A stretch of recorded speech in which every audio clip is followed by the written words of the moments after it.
മുതിർന്നവരും ചുമമരുന്ന് സ്ഥിരമായി ഉപയോഗിക്കുന്നത് ശരിയല്ലെന്ന മുന്നറിയിപ്പുമായി ആരോഗ്യ വിദഗ്ധർ.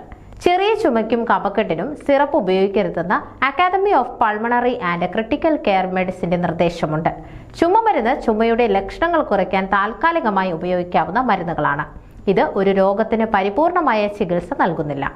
ഡോക്ടറുടെ നിർദ്ദേശമില്ലാതെ സ്ഥിരമായുള്ള ഉപയോഗം പലതരം ആരോഗ്യ പ്രശ്നങ്ങൾക്ക് കാരണമാകും.